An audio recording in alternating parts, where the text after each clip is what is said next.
Hello everybody, welcome to my channel. My name is Mehek Bafna and I'm a second year student at Shriram College of Commerce, University of Delhi. तो आज की video में हम detail में बात करने वाले हैं CUET 2025 के इकोनॉमिक्स के बारे में, ठीक है। तो इस वीडियो में हम डिटेल में डिस्कस करेंगे 3 प्रो टिप्स जो मैं तुम्हें बताऊंगी, उस पर तुम्हें काम करना है अभी जितने भी दिन बचे तुम्हारे पास, और 3 attention areas from the NTA CUET syllabus. ये 3 अटेंशन एरियाज कुछ ऐसे एरियाज है जो जब मैंने तुम्हारा सिलेबस विजिट करा था तो मुझे लगा कि हाँ, यहाँ पर जो है क्वेश्चंस कंपैरेटिवली थोड़ा डिफरेंट आ सकते हैं। यहाँ पे ये जो एरियाज है वही गेम चेंजर्स साबित होंगे तुम्हारे एग्जाम के अंदर। तो वो 3 अटेंशन एरियाज के बारे में बताऊंगी एंड साइमल्टेनियसली हम सोर्सेज भी डिस्कस करेंगे।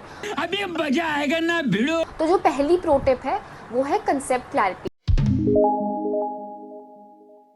कंसेप्ट क्लैरिटी इकोनॉमिक्स के अंदर बहुत ज़रूरी है क्योंकि तुम्हें 2 कंसेप्ट्स के बीच में जो है वो डिफरेंस पता होना चाहिए। रिटर्न्स टू फैक्टर हो गया, तुम्हारा रिटर्न्स टू स्केल हो गया, इन दोनों में डिफरेंसेस पता होने चाहिए। इक्विलिब्रियम कैसे निकालते हैं, MCMR वाला कॉन्सेप्ट क्या है इक्विलिब्रियम के अंदर। अब देखो, तुम्हें ये तो डेफिनेटली पता है कि तुम्हारा जो सिलेबस है उसमें माइक्रो और मैक्रो है।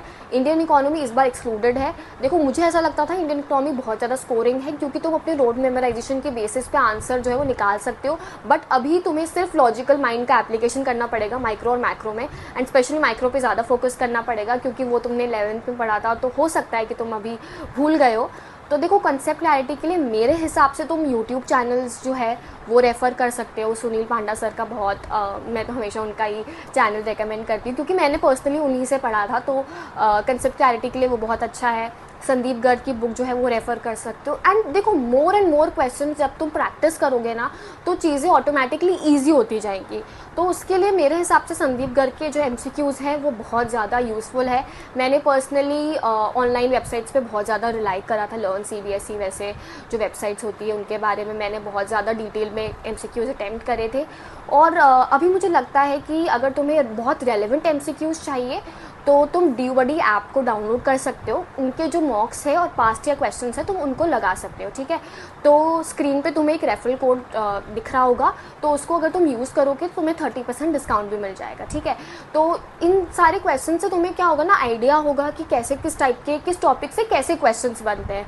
और जितने ज़्यादा रेलेवेंट जो अभी तुम्हारे करंट पेपर पैटर्न और करंट सिलेबस के हिसाब से रेलेवेंट MCQs है वो अटैम्प्ट करोगे तो तुम्हें बहुत ज़्यादा फ़ायदा होगा। तो पास्ट ईयर क्वेश्चंस तो तुम्हें रेफर करने ही चाहिए और मॉक्स भी जितना तुम अटैम्प्ट कर सकते हो तो वो तुम्हें करना चाहिए। तो ये एक एप्लीकेशन जिस पे ये सारी चीज़ें अवेलेबल है, तो कोशिश करना इन सारी चीज़ों को यूज़ करो एंड ऑप्टिमम यूटिलाइजेशन करो रिसोर्सेज का, ठीक है। इकोनॉमिक्स की अगर मैं लैंग्वेज में बोलूँ तो इसका जो लिंक है वो मैं अपने डिस्क्रिप्शन बॉक्स में डाल दूंगी, उसको रेफर कर लेना, ठीक है। तो this was about concept clarity. अब आगे बढ़ते हैं हमारी सेकेंड प्रो टिप पे। दूसरा है फॉर्मूलाज। फॉर्मूलाज जो है वो तुम्हें अच्छे से याद होने चाहिए बाय हार्ट। अगर तुम्हें रात के कोई 12 बजे भी उठा के पूछ लेना कि NDP-FC कैसे निकालते हो, तुम्हें पता होना चाहिए, ठीक है। तो ये सारी चीज़ें जो है वो तुम्हारे एग्जाम टाइम में तुम्हें टाइम सेव करने में बहुत ज़्यादा हेल्प होगी क्योंकि फॉर्मूला बेस्ड क्वेश्चन बहुत ज़्यादा डायरेक्ट क्वेश्चन होते हैं। तो कोशिश करो कि उन क्वेश्चन पे ज़्यादा टाइम स्पेंड ना करो। तो ये तभी हो पाएगा जब तुम्हें फॉर्मूलाज बाय हार्ट बहुत अच्छे से याद हो, ठीक है। तो तुम्हारे सिलेबस में डिटेल्ड वे में लिखा है कि किस चीज़ को किस तरीके से कैलकुलेट करना है, कौन से मेथड्स यूज़ कर सकते हो। जैसे तुम्हारे नेशनल इनकम में लिखा हुआ है कि output method, value method, income method, जो भी सारे जो चीज़ें हैं वो सारे मेथड से सारे फॉर्मूलाज याद कर लो, बहुत ज़्यादा काम आएंगे, ठीक है। तो ये तो थी हमारी दूसरी प्रो टिप। अब आ जाते हैं हमारी थर्ड प्रो टिप पे। थर्ड है ग्राफ्स, ठीक है। ग्राफ्स बहुत ज़्यादा इंपॉर्टेंट होते हैं इकोनॉमिक्स के अंदर। ग्राफ्स को इंटरप्रेट करना बहुत ज़्यादा इंपॉर्टेंट होता है। देखो, PPC माइक्रो इकोनॉमिक्स में बहुत ज़्यादा इंपॉर्टेंट है।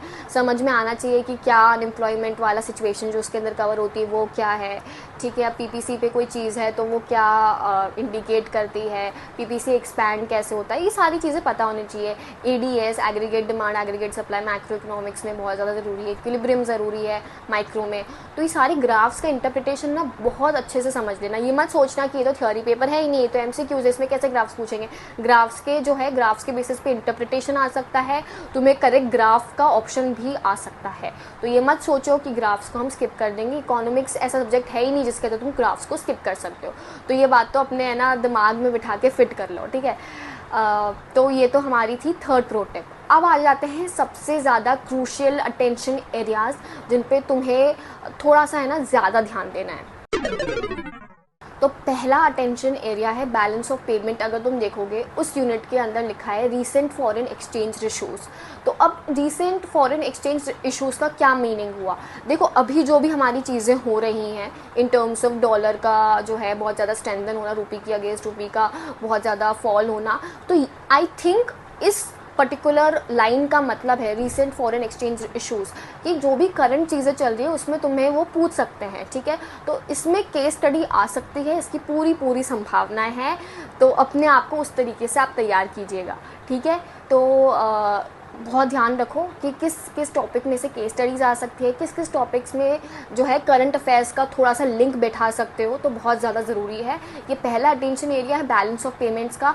थोड़ा सा ना है मेरे हिसाब से तुम्हें अभी करंट अफेयर्स जो है थोड़ा सा देख लेना कि क्या चल रहा है, तो तुम्हें थोड़ा सा जल्दी इंटरप्रेट कर पाओगे एंड अगेन तुम्हारा वहाँ पे टाइम सेव होगा। देखो हम ना पूरे पेपर में यही कोशिश करेंगे कि हमारा टाइम सेव हो, ताकि हमें एक तो रीचेक करने का मौका मिले एंड जो क्वेश्चन जो गूगली क्वेश्चन आ जाते हैं ना पेपर के अंदर, जो डिफरेंशिएटर क्वेश्चंस होते हैं उसके अंदर जो है हमें थोड़ा एक्स्ट्रा टाइम मिल जाए। इस सारी चीज़ों को प्रैक्टिस करने से तुम्हें अपने बाकी पीयर्स से एक एज मिलेगी जो डेफिनेटली तुम्हारे स्कोर में रिफ्लेक्ट होगा, ठीक है। ये तो था हमारा पहला टेंशन एरिया। अब आ जाते हैं दूसरे टेंशन एरिया पे। दूसरा है बजट वाले यूनिट में जो लिखा हुआ है ना downsizing the role of government. तो ये जो टॉपिक है ये थोड़ा हटके टॉपिक है, ठीक है। इस पर भी थोड़ा मुझे लगता है एक्स्ट्रा रिसर्च कर लेना अपार्ट फ्रॉम एनसीईआरटी थोड़ा काम आएगा। ये अगेन देखो मुझे लगता है इसके अंदर सब्जेक्टिव बेस्ड क्वेश्चन भी आ सकता है, पर देखो इन सारे क्वेश्चंस में ना ये सारे टॉपिक जो होते हैं इसके अंदर तुम्हें बहुत डिप्लोमेटिक आंसर देना होता है। तो तुम कंप्लीटली ये नहीं बोल सकते कि भाई बजट को हटा देना चाहिए, गवर्नमेंट का इंटरफेरेंस हटा देना चाहिए। This does not sound good and correct, ठीक है। तो ये सारी चीज़ें ना थोड़ा दिमाग में रखा करो।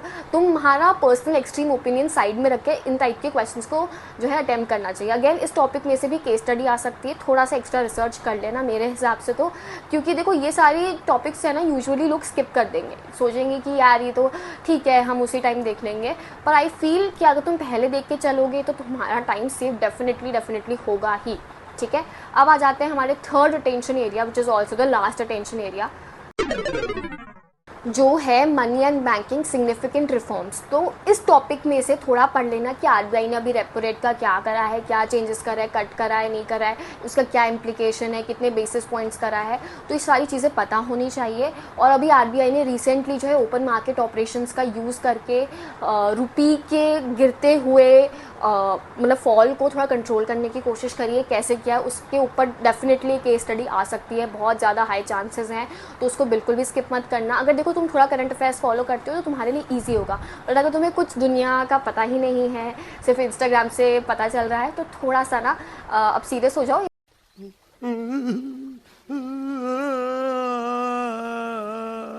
इन सारे टॉपिक्स को तो एटलीस्ट कवर करके ही जाना जो भी तुम्हारे इकोनॉमिक्स से रिलेटेड है, थोड़ा काम ही आएगा। और नहीं भी आता है ना तुम्हारे पेपर में, तुम्हारी नॉलेज जो है वो बूस्ट ही होगी। तो उसमें बिल्कुल भी ये मत सोचो कि यार ठीक है एक दो क्वेश्चन के लिए इतना क्यों मेहनत करनी है, अगर टाइम मिल रहा है तो डेफिनेटली कर सकते हो, ठीक है।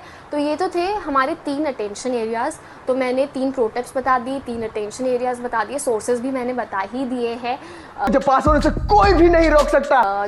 तो अगर मैं मतलब डिटेल में ऐसे एक समअप करने की कोशिश करूँ जो भी मैंने डिटेल में तुम्हें अभी बताया है, तो मैं बस इतना ही कहूँगी कि इकोनॉमिक्स का पेपर डेफिनेटली ट्रिकी आता है, ठीक है। मैं इस बात को डिनाई नहीं करूँगी। जैसे मैंने बोला था कि अकाउंटेंसी का पेपर इजी आता है, तो ये मेरे मतलब ऑब्जर्वेशन से ही था, पर इकोनॉमिक्स का पेपर आता है ट्रिकी। थोड़ा सा केयरफुल होना, अच्छे से क्वेश्चन को रीड करना, ठीक है, और वैल्यूज़ को सही सही पुट करना, यूनिट्स का ध्यान रखना, ठीक है, क्या बोल रहा है, तुम क्या इंटरप्रेट कर रहे हो, वो सारी चीज़ें तुम्हें समझ में आनी चाहिए। एनालिसिस करना, इंटरप्रिटेशन करना ग्राफ्स का बहुत ज़्यादा ज़रूरी है। आराम से अगर तुम ढंग से पढ़ोगे ना इकोनॉमिक्स के लिए तो आराम से पेपर हो जाएगा। पर ये मैं डेफिनेटली कहना चाहती हूँ कि भाई जितने क्वेश्चंस कर सकते हो प्लीज़ करो इकोनॉमिक्स के अंदर। इकोनॉमिक्स में जितने वैरायटी तुम देखोगे ना क्वेश्चंस की, तुम्हें उतना ही आइडिया आएगा कि हमारा कंसेप्ट किस हद तक क्लियर है। अपने कंसेप्ट को बार बार टेस्ट करो कि भाई मुझे सही में ये आता है। अगर मैंने पीपीसी पढ़ा है तो मुझे उसके सारे क्वेश्चंस हो रहे हैं, तो जितना तुम डाइवर्स सेट ऑफ क्वेश्चंस को देख सकते हो उतना देखो मेरे हिसाब से, तो ठीक है। तो ये तो थी हमारा पूरा समअप पूरे जो भी वीडियो का था। एंड अगर तुम्हें कुछ भी चीज़ पूछनी हो तो तुम कमेंट सेक्शन हमेशा तुम्हारे लिए ओपन है, तुम जब चाहो जो भी बोल सकते हो, ठीक है। एंड अगर तुम चाहते हो कि मैं अपनी तरफ से कुछ रिसोर्सेज जो है वो शेयर करूं अपने व्हाट्सएप चैनल के थ्रू, तो मैं डेफिनेटली वो भी कर लूँगी। कमेंट सेक्शन में बता देना तुम्हें क्या चाहिए क्या नहीं चाहिए, तो हम डेफिनेटली उस पर भी काम कर सकते हैं। और मैंने कुछ वीडियोस भी डाले हुए हैं पेपर सॉल्व करते हुए, तो आप वो भी देख सकते हो, ठीक है। तो आई फील हमने सारी इंपॉर्टेंट चीज़ें जो है वो कवर कर ली है। वीडियो अच्छा लगा हो तो लाइक करना, and for more such video subscribe to my channel. मिलते हैं नेक्स्ट वीडियो में, बाय बाय।